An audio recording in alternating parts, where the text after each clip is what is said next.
Buenos días. Es un placer enorme poder estar nuevamente en este lugar. Y básicamente lo que voy a hacer es ir al hueso directamente. En caso de que la libertad avanza, llegue al poder y que ganemos las elecciones, nosotros consideramos que el campo argentino es el mejor campo del mundo y que vamos a trabajar para devolverle la rentabilidad y la vitalidad que se le ha quitado en los últimos años chupándole la sangre directamente. En ese contexto, y que ahora después voy a explicar en detalle, nosotros vamos camino a pensar en una unificación cambiaria y en una eliminación total de las retenciones, lo cual implica que en el extremo eso implicaría para el sector triplicar los ingresos. Y en ese contexto, la tasa de crecimiento anual compuesto del sector podría pasar a niveles del orden del 15%. Esto quiere decir que en 5 años se podría estar más que duplicando la producción. Por lo tanto, nos parece fundamental básicamente avanzar en la unificación cambiaria y la eliminación de las retenciones. Obviamente que esto también está complementado con medidas en el plano comercial que apunten a la desregulación del comercio, la eliminación de cuotas y que deje de ser una tortura conseguir financiamiento para el sector. Dadas las conclusiones, ahora voy a explicar por qué el motivo de cada una de estas cosas. El primer elemento que tiene que ver con la eliminación de la brecha. Una de las cosas fundamentales que hay que entender es que el sistema de precios es un mecanismo de transmisión de señal, coordinación y ajuste. Es decir, que la guía para el funcionamiento del sistema económico viene dada por los precios. Y que cuando uno empieza a manosear los precios, y los precios no son de mercado, las señales terminan siendo cualquier cosa. Imagínense encima tener más de 40 tipos de cambio. Es decir, lo voy a poner en un caso simple. Ustedes van por una calle, en una avenida, y ustedes de repente se encuentran que el semáforo está en rojo y en verde a la vez. Si aceleran, se pueden pegar la piña, y si frenan, también se pueden pegar la piña. Una sería de costado, la otra sería de atrás. Imagínense si las señales son 40. Por lo tanto, eso genera un nivel de descoordinación enorme sobre la economía. Por lo tanto, estos parches de corregir uno, corregir lo otro, de evaluar a dedo, no. Es decir, si no, no es precio. Precio es el de mercado. El otro elemento que es fundamental entender respecto a lo que tiene que ver el cepo es que es una medida profundamente inmoral. Es un cercenamiento de la libertad. Es decir, los argentinos no compran dólares porque sí. Compran dólares porque la moneda argentina es verdaderamente espantosa. ¿Sí? Y si ustedes se hubieran quedado en el año 2001 con pesos en lugar de dólares, hoy solamente tendrían algo que vale 500 veces menos. Es una cosa verdaderamente horrorosa. En ese sentido, lo que hay que entender es que el cepo es un instrumento violento y que básicamente lo que hace es no solo restringir su capacidad de consumo presente, porque la pregunta es, ¿quién es el Estado para decir qué pueden consumir o no? Si yo quiero consumir papelitos verdes, es un problema mío. Si yo me gané honestamente el dinero, lo uso y lo consumo de la manera que a mí se me da la gana. ¿Quién es el Estado para decir qué puedo comprar o qué no? Pero no es solamente la gravedad del cercenamiento de la libertad en términos de que restringe mi consumo presente. También restringe mi consumo futuro, porque como el peso no es reserva de valor, la consecuencia directa de esto es que no tengo mecanismo de ahorro y si estoy obligado a tener en pesos, tengo una pérdida de riqueza que también afecta negativamente a mi consumo futuro. Es decir, están destrozando mi vida. Por lo tanto, se destruye el ahorro y al destruirse el ahorro no hay inversión. Si no hay inversión, no hay capitalización. Si no hay capitalización, no hay salarios reales que suban. Por ende, tenemos más pobres e indigentes. Por lo tanto, lo primero que hay que entender es que es inmoral porque no me deja elegir. Segundo, porque me empobrece. Y tercero, porque me obliga a demandar más dinero que el que yo querría tener. Por lo tanto, me aumenta la base imponible del impuesto inflacionario, un impuesto no legislado. Por lo tanto, aumenta el robo de los políticos hacia la gente de bien. Por lo tanto, digamos, el cepo debe ser eliminado porque es un robo y porque es inmoral. Pero no se queda ahí los daños del cepo. Los daños del cepo, una de las cosas que genera, que es gravísimo, genera descoordinación macroeconómica. Es decir, ustedes al tipo de cambio oficial, todo el mundo quiere comprar, pero no hay. Es decir, se genera lo que se llama un exceso de demanda de divisas. El exceso de demanda de divisas no es gratis. Tiene como consecuencia que en el resto de la economía hay un exceso de oferta de todo lo demás. Entonces, cuando vamos al mercado de bonos, un exceso de oferta en el mercado de bonos significa que el precio de los bonos se deprime. Que los precios de los bonos estén deprimidos significa que la tasa de interés es elevada. Una tasa de interés elevada significa que tenemos un alto riesgo país. Y en ese contexto, esas altas tasas de interés significa que hay una desintermediación entre el ahorro y la inversión. El ahorro se fuga, ¿sí? Y la inversión se derrumba. Cuando la inversión se derrumba, no hay acumulación de capital, no hay creación de empleo, hay salarios reales que son verdaderamente miserables. De hecho, hoy en Argentina estamos en una situación en la cual 30% de los trabajadores están debajo de la línea de la pobreza, o sea, una cosa verdaderamente demencial. Pero no solo eso, eso tiene un impacto negativo sobre el nivel de actividad. De hecho, Argentina hoy tiene un PBI per cápita en línea del que tenía en el 2007. Hoy estamos 13% por debajo de los niveles que teníamos en el 2011. En definitiva, estamos frente a una catástrofe. Y eso, digamos, tiene consecuencias en términos de pobres e indigentes. Es más, esta idea nefasta de la justicia social, que es injusta, porque implica un robo y un trato desigual frente a la ley, y con la idea peor todavía del Estado presente, eso lo que hace es que, por ejemplo, siendo que Argentina produce alimentos para 400 millones de seres humanos, con una presión fiscal sobre el campo del 70%, es decir, que el Estado se lleva el alimento de 280 millones de seres humanos, increíblemente en Argentina hay 5 millones de argentinos que no le alcanza para comer. Evidentemente ahí hay algún problema y que hay que resolver. Y el problema es la presencia del Estado.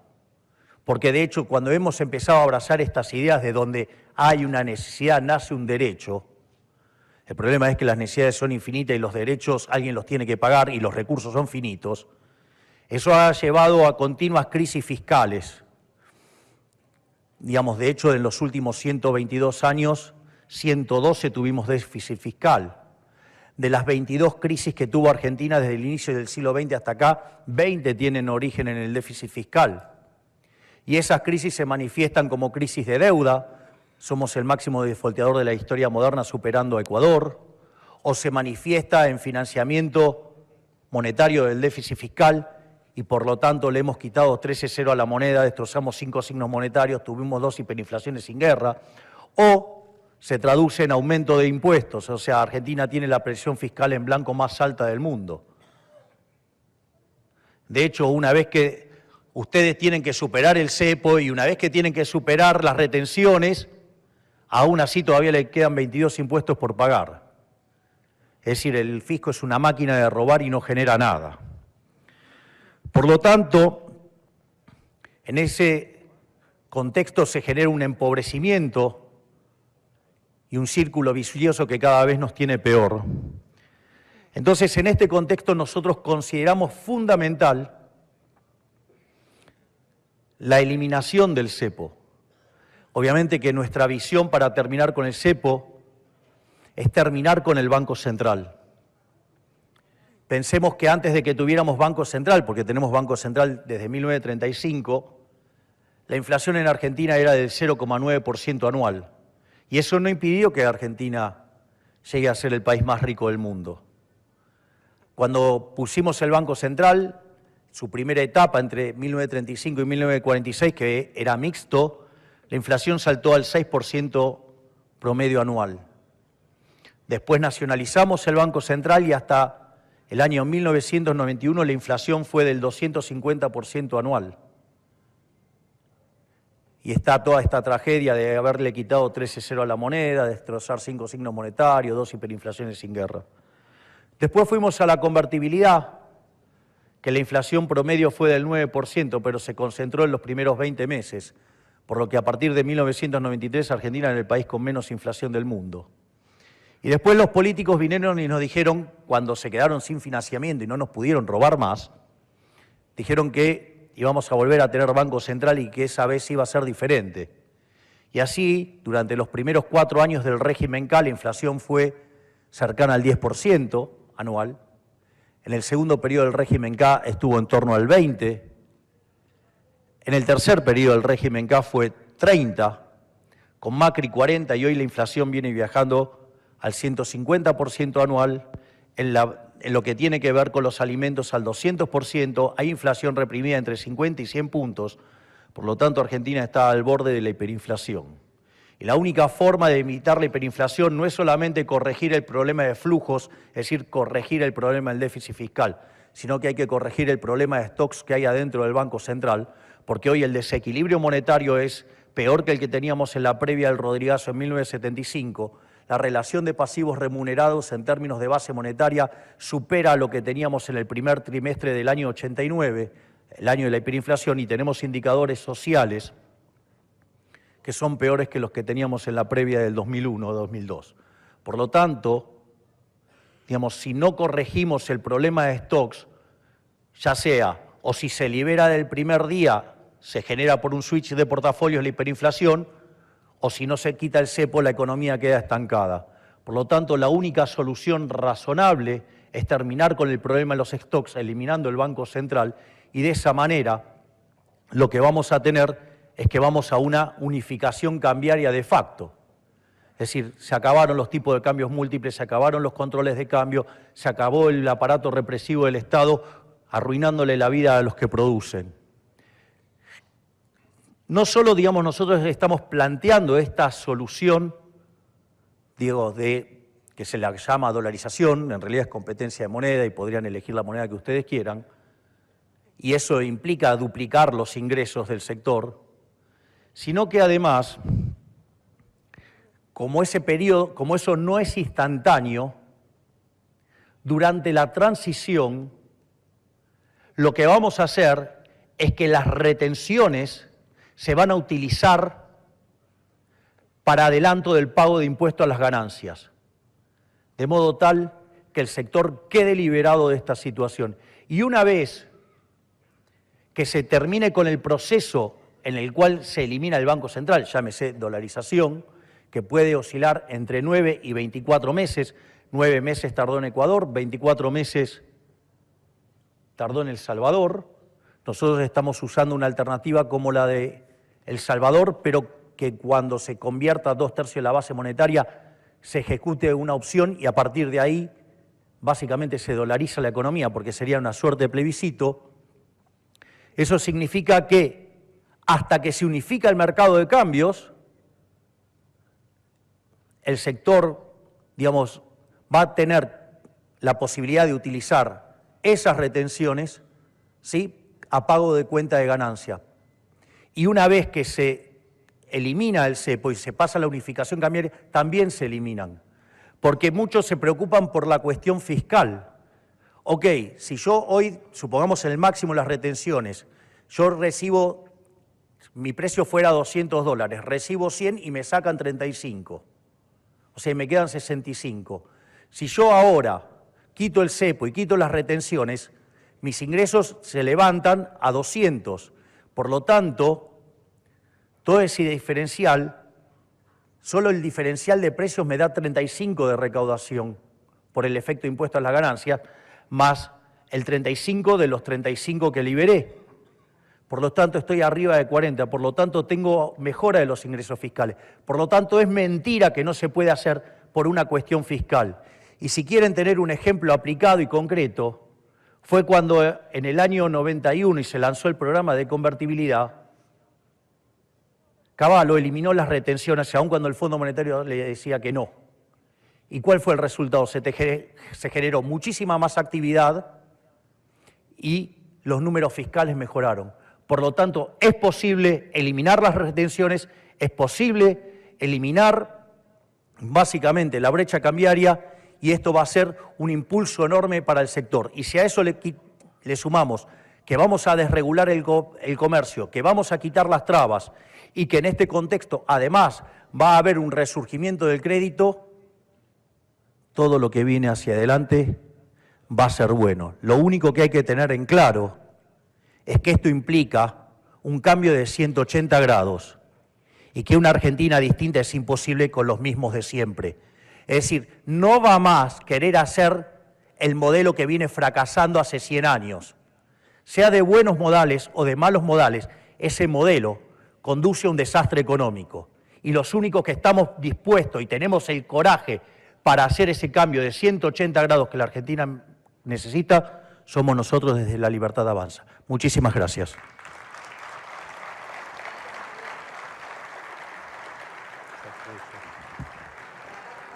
Ya voy para allá.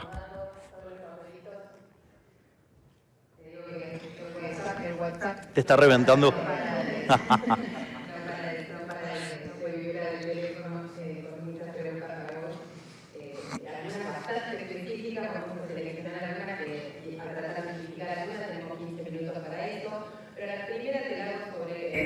Los temas más macro, porque hay varias que hablan de cómo son los tiempos y los plazos de ese ordenamiento fiscal, de la baja del gasto público y de la implementación de estas medidas, cómo son los tiempos y los plazos, y también, vinculada a eso, cuánta inestabilidad puede soportar o tener que atravesar la economía y la sociedad en el proceso de implementación.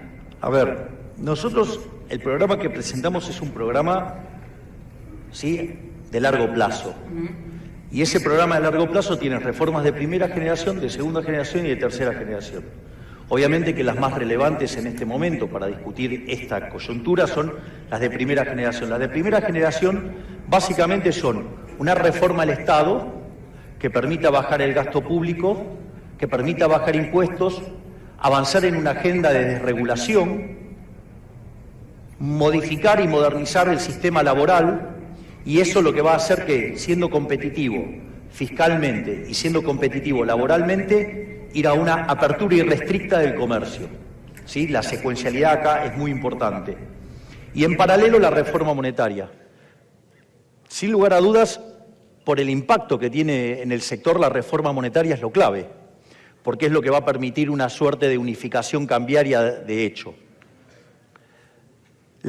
Nosotros básicamente lo que estamos hablando es, se lo denomina dolarización, es la moneda en la cual ustedes cierran el Banco Central, lo liquidan, pero podría ser cualquier moneda, y es más, hasta en el tiempo podría cambiar la moneda, y la moneda además la elige cada uno. Por ejemplo, si vos estuvieras en el sector petrolero, tu moneda podría ser el WTI, si estuvieras en el sector del gas podría ser el BTU, si estás en el campo y te dedicas, por ejemplo, a la soja, el precio de la soja en Chicago.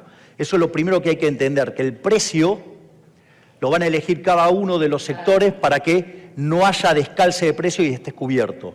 Es decir, con lo cual todo el verso de los economistas que no se puede por la inflexibilidad de los precios a la baja es mentira. Esa es la forma más burda de cubrirse, la otra lo podrías hacer con instrumentos de opciones, de futuro, o sea, con lo cual, digamos, tampoco sería un problema. El punto es cómo es el tema de la eliminación del cepo, la eliminación del Banco Central, que en este caso son lo mismo. A ver, en el caso de Ecuador, lo que hizo Ecuador fue obligar que a los 3 meses se convirtiera todo a dólares.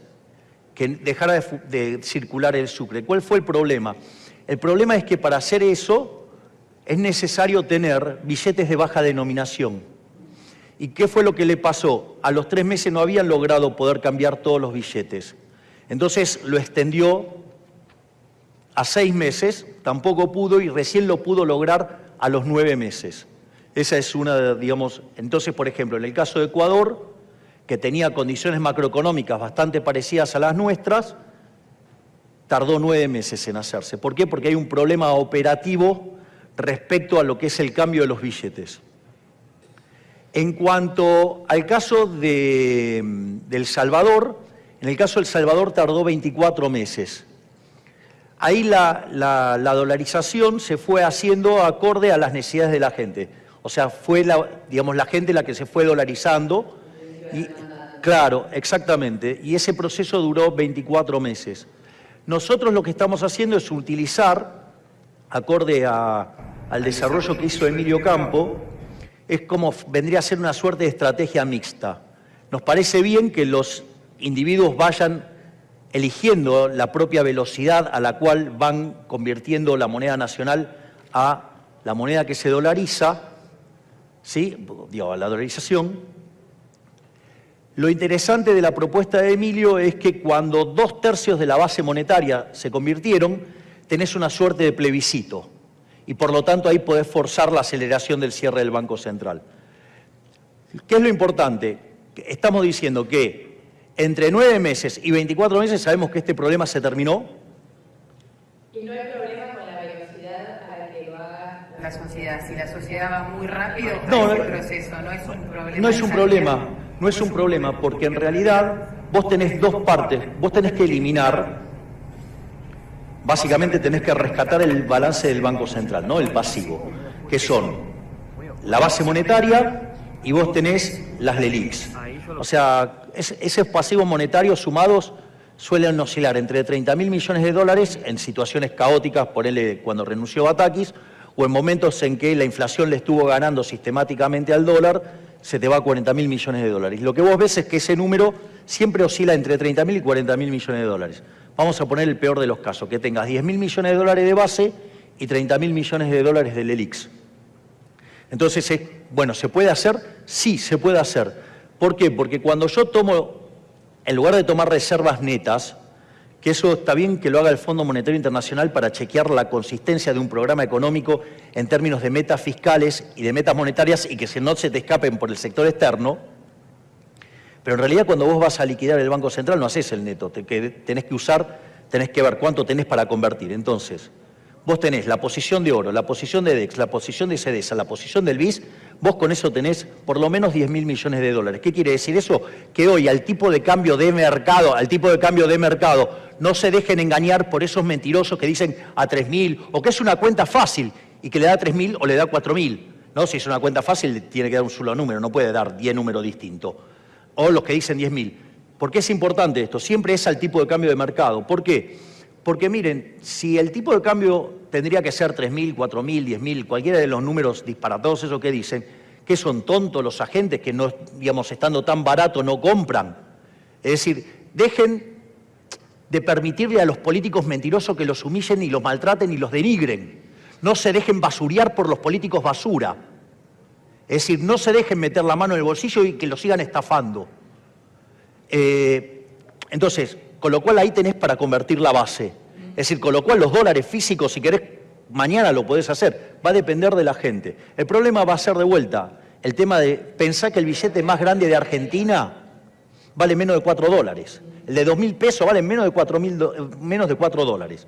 Y después tenés el problema de las LELIQs, que son 30.000 millones de dólares. Miren, les cuento, el Banco Central tiene títulos públicos por el equivalente a 90.000 millones de dólares. Obviamente que a mercado eso valdría ¿cuánto? 30.000 millones de dólares, con lo cual vos tendrías la posibilidad de rescatar las LELIQs contra esos bonos. Y la verdad que es un negocio bárbaro, porque ¿cuál es el principal riesgo argentino? El riesgo moneda. Entonces, cuando vos eliminás el riesgo moneda, eso cae fuertemente, por lo tanto los títulos públicos de Argentina van a volar. Por lo tanto, el que entre en esa transacción va a ganar un montón de plata. Eso, digamos, nosotros ya lo tenemos cerrado, eso sí se puede hacer. Ahora, ¿cuál es el punto? A mí me parece mucho más interesante poder seguir avanzando en la opción de Emilio Campo. ¿Por qué? Porque te permite quedarte con gran parte del upside de los títulos. Y si vos haces eso, el resultado final es que además te cae la deuda neta. Entonces nosotros ya tenemos la versión más básica, ya la podríamos hacer. Queremos ver si tenemos posibilidad de ir sobre una versión superadora como la de Emilio, para que además podamos hacer caer la deuda neta. Tengo una pregunta que manda alguien y pide que se la hagamos a todos los candidatos. Vamos a intentar hacerlo, que tiene que ver más con la política, y habla de dónde buscarías consensos o encontrarías, cómo harías para tener consenso para que las reformas que haga un gobierno tuyo perduren en el tiempo. Mi consenso es con los argentinos de bien. Mi consenso es con los argentinos que laburan. Yo no tengo que hacer ningún acuerdo ni ningún tipo de consenso con chorros, ladrones y asesinos.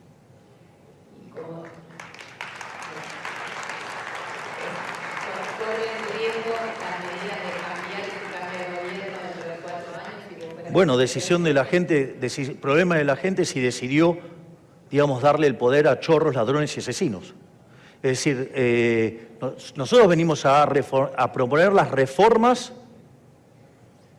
de la libertad.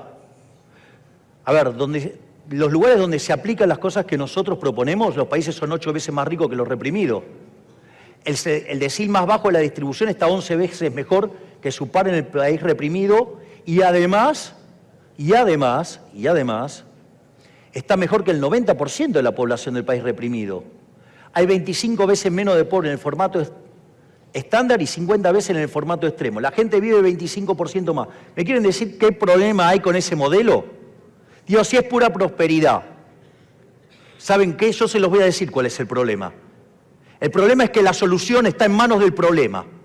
Por lo tanto, si seguimos votando a los mismos de siempre, a los mismos delincuentes de siempre, que viven y se enriquecen de ese modelo nefasto, que los empobrece a todos ustedes, que son los que producen, bueno, sigamos con ese modelo inmundo y vamos a hacer la villa miseria más grande del mundo. Yo les vengo a proponer algo distinto, les vengo a proponer un cambio de 180 grados, les vengo a proponer la Argentina de Alberdi, y que en 35 años seamos una potencia mundial, siendo el campo uno de los sectores insignias y pilares de ese desarrollo. ¿Les gusta? Bien, si no, sigan con lo mismo de siempre, que nos van a romper todo.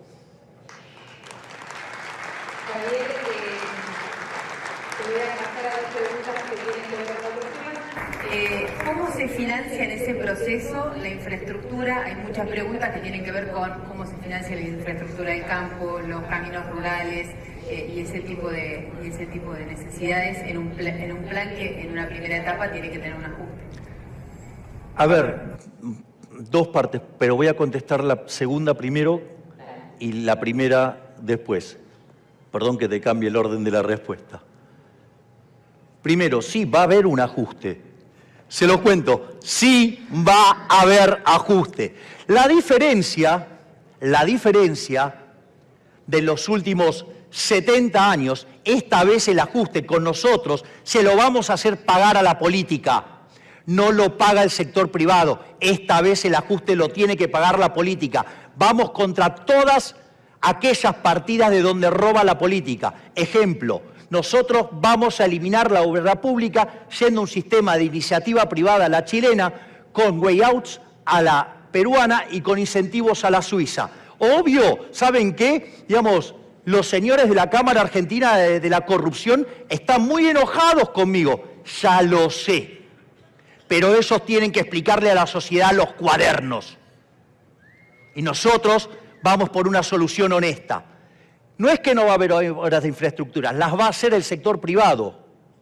Y si hay motivos para generar rentabilidad y con todo lo que hay para sacar, con todo lo que van a poder hacer, obviamente que el financiamiento va a aparecer, porque va a ser negocio. No necesitan de un planificador central, no necesitan que alguien venga y ponga un dedo para decirles qué tienen que hacer. Vamos, ustedes son grandes, no necesitan un papá Estado que crean que es más que ustedes.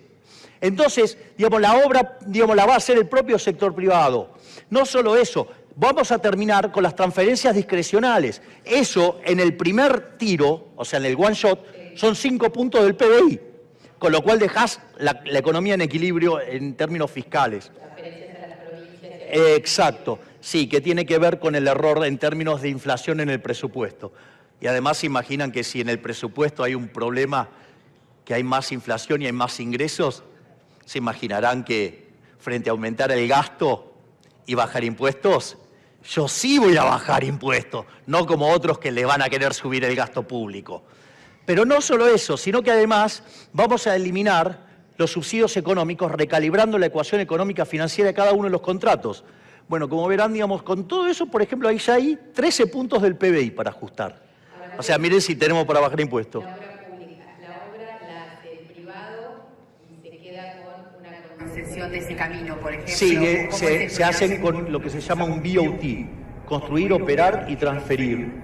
Y básicamente, una vez que terminas la obra la paga el que la usa, lo cual parece bastante justo, y una vez que se termina esa concesión, esos bienes pasan a depender del Estado. Esto es muy interesante porque como van a ser bienes que después van a pasar al Estado, se pueden construir mecanismos de ingresos mínimos garantizados, donde básicamente el Estado juega un rol dando un seguro, que es un put en el fondo, y eso lo que permite es bajar muy fuertemente el costo del financiamiento y por lo tanto implica que podés hacer más obras. Entonces, ¿por qué? Porque de largo plazo esa obra va a terminar en el Estado. Entonces, lo que hace el Estado es participar de la ingeniería financiera que te permite bajar la tasa de interés para que vos puedas tener más obras.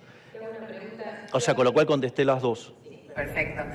Tenemos re poquito tiempo, pero como hay algunas preguntas sobre educación y estamos en este tema, en ese modelo, por ejemplo, ¿cómo se hace una escuela? A ver, primero, en primer lugar vos tenés que las escuelas, vos seguís teniendo educación pública. O sea, vos podés ser de gestión privada o de gestión estatal, pero vos podés tener un mecanismo por el cual eso se asigna de un modo competitivo. Es decir, y no de un modo prebendario. Entonces, ¿por qué vos no vas a poder participar de ese proceso? Exactamente. Es decir, ¿por qué siempre tiene que estar metida la mano del Estado, digamos, como decía Bastiat, las porosas manos de los políticos? Es decir, no es que las soluciones no existen. No les crean a los políticos que les tienen que dar la solución del Estado. Es decir, eso Hayek lo llamó la fatal arrogancia. Es decir, digamos, no pueden permitir que un político se crea que son más que ustedes. De hecho, no lo son. De hecho, ustedes sobreviven todo el día en la trinchera de mercado. Los inútiles de los políticos, si salieran al mercado, quiebran instantáneamente. No saben lo que es ganarse la vida sirviendo al prójimo, conviene mejor calidad, un mejor precio. Javier, estamos pasados un minuto de tiempo, así que te agradezco muchísimo. Gracias. Hay muchísimas preguntas, tratamos de pasar un poco por todos los temas. Gracias por haber estado. Gracias, Cecilia.